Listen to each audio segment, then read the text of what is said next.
அருமையானவர்களே, இந்த நாளில் மானுடைய வார்த்தையை நான் இடத்திலே கொண்டு வருகிறேன்.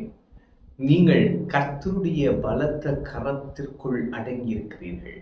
ஆமென்.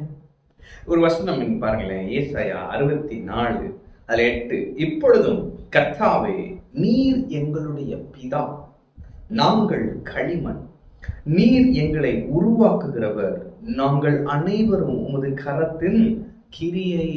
அப்போ தேவன் குயவனாய் நம்முடைய வாழ்க்கையில் இருக்கிறார், நாம் களிமண்ணாய் இருக்கிறோம். அப்போ அவர் நம்முடைய குயவன். ஆனா அந்த குயவன் யார் அப்படின்னா நம்முடைய பிதா. அப்போ நம்முடைய பரம தகப்பன், நம்மை நேசிக்கிற, நம்மை உண்மையாய் நேசிக்கிற ஒரு பரம தகப்பன் தான் நம்முடைய குயவன்.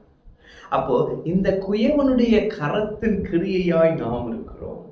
அவர் நம்மளை உருவாக்குகிறார், நம்மை அவர் பயன்படுத்துகிறார், இல்லையா?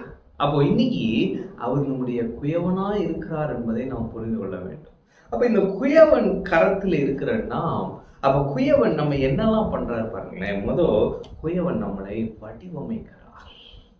அவருடைய சித்தத்தின்படி நம்முடைய வாழ்க்கையையும் நம்மையும் அவர் வடிவமைக்கிறார்.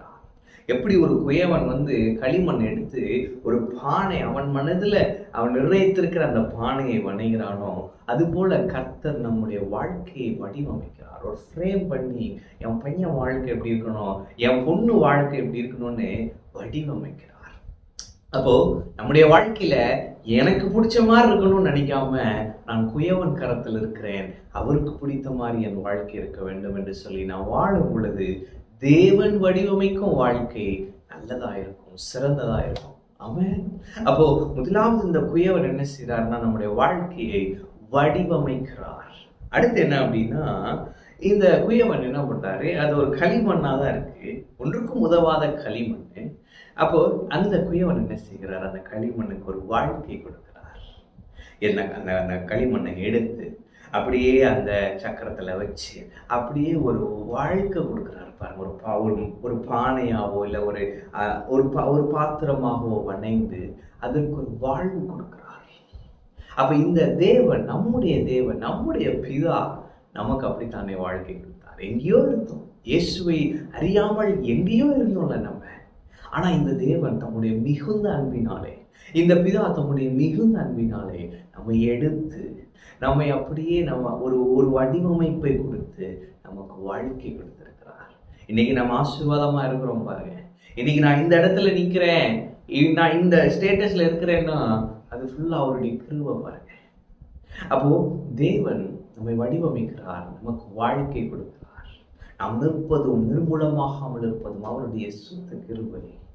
நான் சொல்லுவேன் பாருங்க, நான் நிக்கிறேன், இந்த பொசிஷன்ல நான் நிக்கிறேன், இவ்வளவு ஆசீர்வாதமா இருக்கிறேன், எல்லாம் என் தேவனாலே, என்னுடைய திறமையினாலே, தாளத்தினால, தகுதி ஒண்ணுமே இல்லை பாருங்க. நம்ம ஒண்ணும் இல்லை, ஆனா அவருடைய கிருபை. ஆமென்.